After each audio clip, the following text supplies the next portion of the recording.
I don't even know how to start this. I'm gonna be honest with you.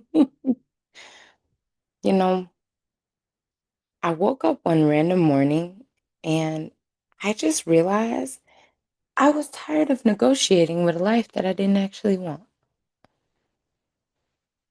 And I don't know if you can resonate with that. Um, but when you're young, you have this view of what you want your life to be. And of course, as you get older, that idea changes, right? I woke up one day and I just realized that not only was I not living the life that I had envisioned for myself, but I was living a life the exact opposite of what I actually wanted. I was stressed. I was not eating correctly. I was dealing with health issues. I was a single mom of two. And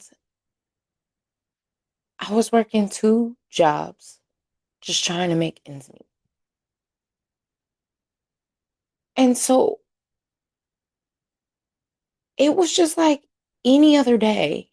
I don't know what it was. I didn't hit rock bottom. There was no like immediate crisis. It was just this, I'm done. Like, I can't do this anymore.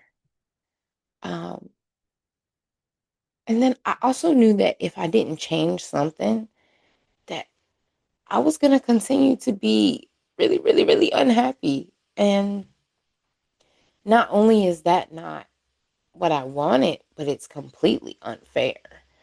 Um, but hey, who told us that life was ever going to be fair? And if they did, they lied to you. Just saying. So being uncomfortable with my life, being uncomfortable with my circumstances, with my environment, with my acquaintances, which I used to call friends, but you got to know the difference. Um, I was just fed up. I was tired of making excuses for myself. And I kept self medicating, I kept numbing to alleviate some of what I was going through, not understanding that those same things were leading me back down the same path. Like if I can just be frank and be honest with you guys, right? Um, there is a difference between surviving and living. There's a difference between maintaining and thriving. And I was tired of maintaining. And so I said I was just done. After being hit by that car, my life changed in many different ways. See, I had been working since I was 16. My first job was Joanne Fabrics. I was a cashier. Hey, listen, we got to do something, right? I got emancipated. And so I was on my own. I had to provide for myself. So when you've been working for over 20 years, and then all of a sudden one day you wake up and not only can you can't work, you can't cook, you can't clean, you can't dress yourself. And you have to start this whole new life over in which I became an entrepreneur. I went back to school. Um, and then mm, again, life changed. I got hit by a car. And so I couldn't do anything. And this is Forgive the ADHD brain. Let me go back. So, emancipated at 16, got my first job at 16, been working since I was 16 years old, to having two jobs, two kids, getting hit by a car, not able to work, not able, I used to braid hair on the side. That was my hobby, just to make a little bit more income because, these kids is expensive. And when I got hit by the car, I had literally just finished doing hair and dropped this person off.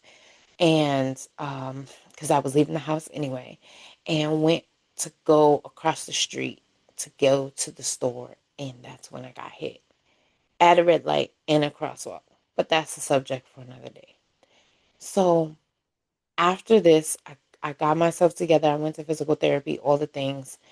And so this is 2019 that I'm talking about, where after I went to school, I started a business and I became an entrepreneur for the first time and had to figure out the finances with that. And I made a lot of mistakes. Then maybe that can be a whole nother video on things not to do when you become an entrepreneur for the first time. And in 2020, I had a really good year. 2021 was an okay year. 2022, I went to Arizona for a photography conference. It was amazing, right? Just giving you guys like the timeline.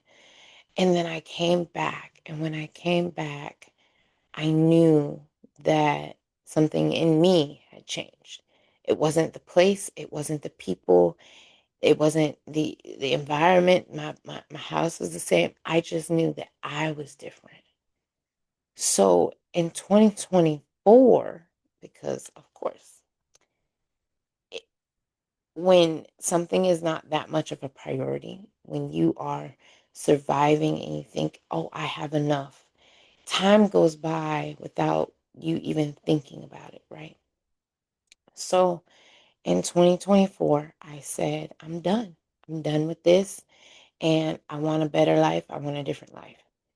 And that was the day that I woke up and everything just, it didn't feel the same anymore. Um, I was at a point where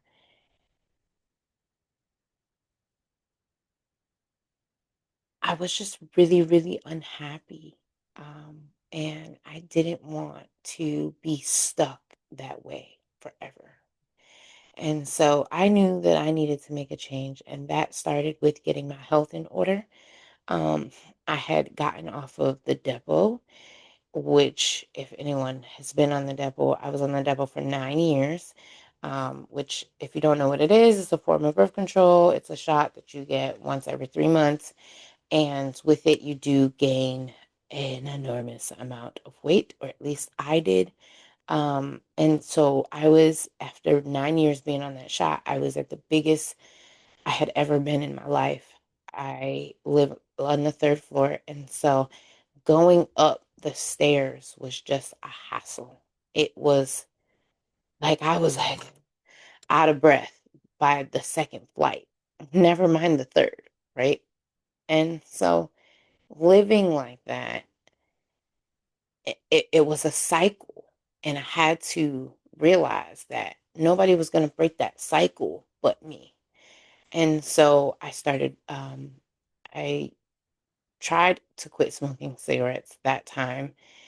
At that time, it did not stick. But then I started intermittent fasting. I started intermittent fasting, I want to say, let me see, because I wrote it down. Um, so I started intermittent fasting in May of 2024. And between May and October of 2024, I lost 60 pounds. In December of 2024 is when I quit smoking cigarettes. Disclaimer, when you stop smoking, you gain weight. Now, most people gain that weight within the first couple weeks. Because I was working out and I was intermittent fasting, I didn't gain the weight right away. I ended up not gaining the weight until about 6 months later. And so I switched up my schedule. I switched up my eating habits. And I was like, okay, well, um, I've been doing this, this, this, and this so that I could lose the weight. So maybe it's time to switch that up. So I was able to switch it up and I lost the weight again. And then in August in 2025, I realized I had gained 25 pounds. Now, don't get me wrong.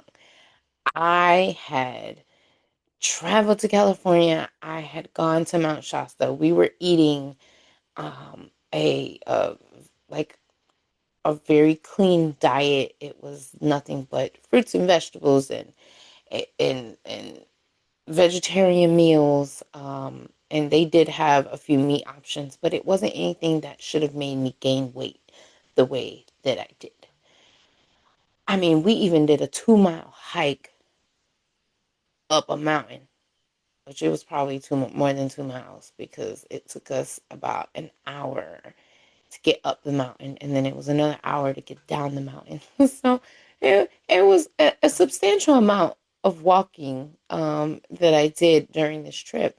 And when I got back, um, I noticed that my eating habits again had changed. And so all that to say, in August of 2025, I realized that I had gained my weight back. And knowing that I lost the 60 pounds in 2024, and then I gained back 25 pounds by August of 2025. I was no longer intermittent fasting. I was no longer like watching my carbs. I was there, all the things that I was doing before, I wasn't doing anymore. And so I'm like, okay, I attributed my weight gain to the switch in my eating habits. Then I turned around and gained another 20 pounds between August and November. That's when I realized that it wasn't because of my eating habits, because I had gone back to eating clean and all the things that I had been doing before and gone back to intermittent fasting. And so when I realized that I had gained 45 pounds out of the original 60 that I had lost, I became very depressed and very anxious driven.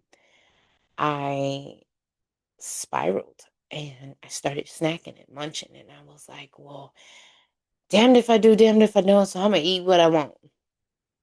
That wasn't necessarily the best reaction to have, but it let me see that when I'm stressed, I do tend to eat more.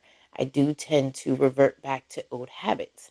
And so this was a learning lesson for me because it was like, okay, you did all the things, your regimen was working. Even when I lost my car in November of 2024, I was still able to keep the weight off because during the summer I was walking and I was exercising outside. But then once winter hits, my seasonal depression kicks in, my anxiety kicks in. I'm in the house because I live in a state where it is super cold. It's like it's like 15 degrees outside right now. And so I noticed again another habit is that when the winter comes around and it gets cold, I tend to want to hibernate. So if you understand me, put it down in the comments. Just say that, you understand it so that I don't feel like it's just me.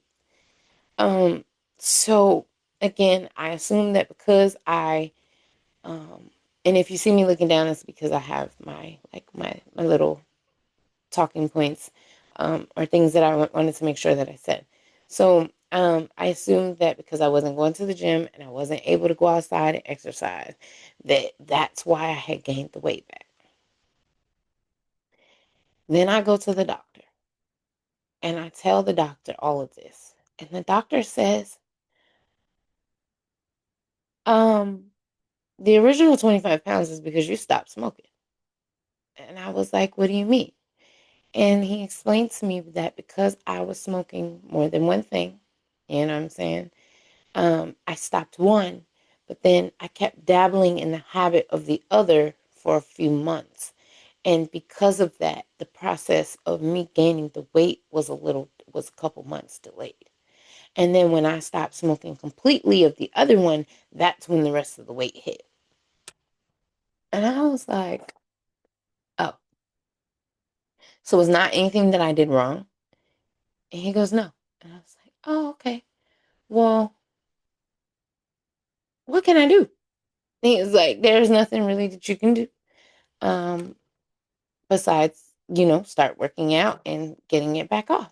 So, all that to say, when you are smoking, it is a stimulant that suppresses your appetite and increases your calorie burning. So, removing it causes the body to burn fewer calories and you feel less hungry.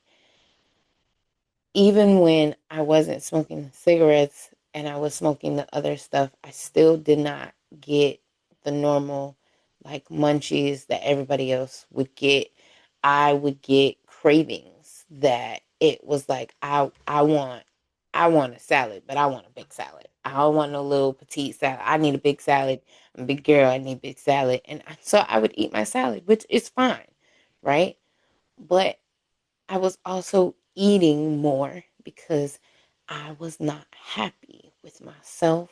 I was not happy with what was going on in my life at the time.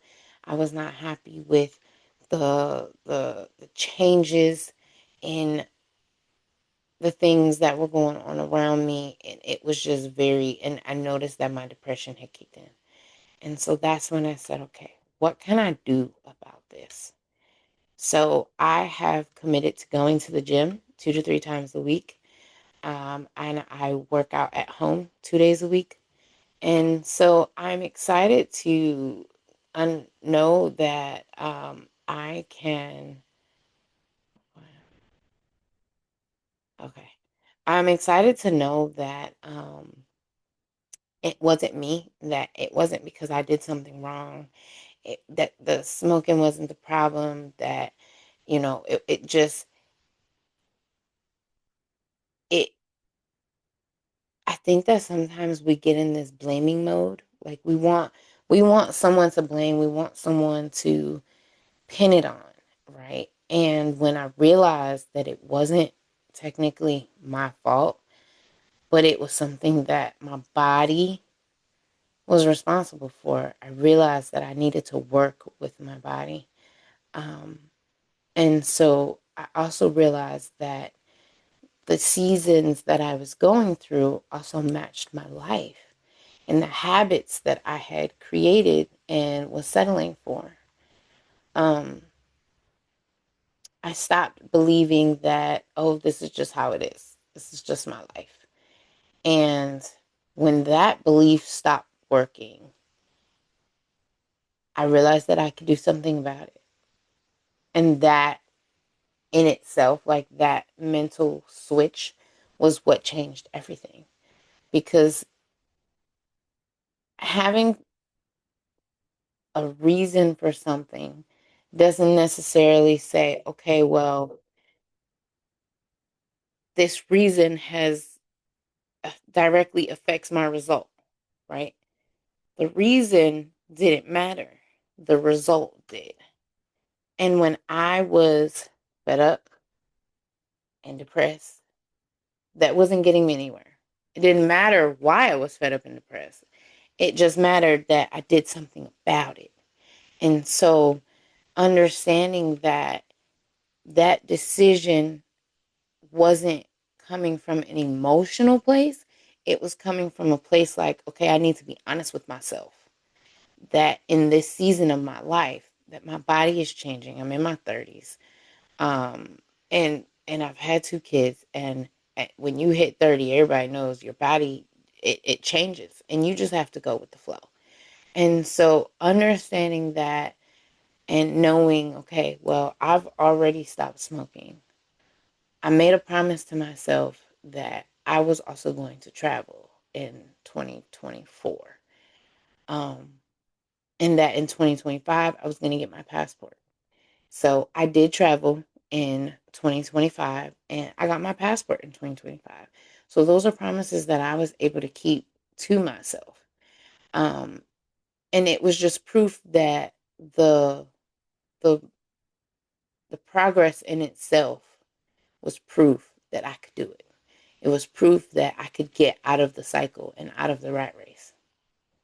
So I'm saying all of this because you might have things going on in your life right now where you may feel stuck. You may feel unbalanced. You may feel like you just can't control it. And while you may not be able to control the things going on, you can control you and what you do in your own life. And so I just want to say, don't wait for motivation. Don't think that, change requires drama. Understand that the truth of the matter is it's a decision that you need to make. And until you make that decision, nothing is going to change. You don't need to beat on yourself. You don't need to hate yourself for not being able to do it. You just need to be understanding and empathetic to where you are at this time in your season and in your life. And you need to respect yourself enough to tell yourself the truth. So,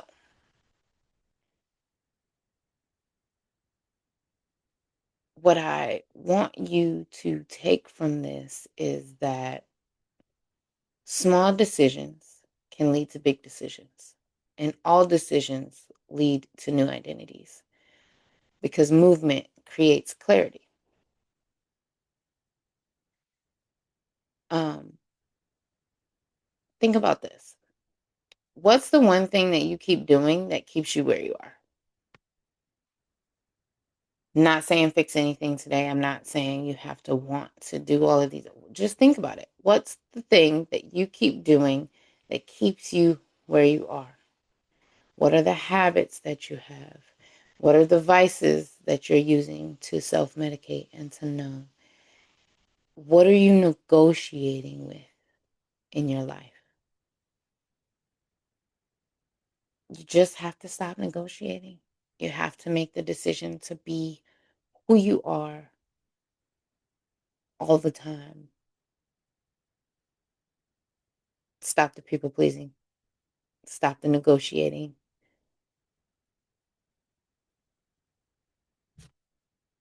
And know that at the end of the day, when you self sabotage, that's something that you can change.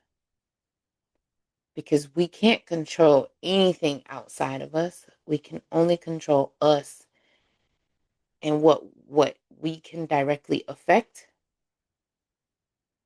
And so therefore, don't take anything personally.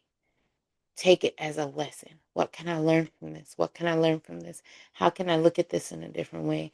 How can I switch this? This didn't happen to me, it happened for me. Don't be the victim, be the survivor. Okay?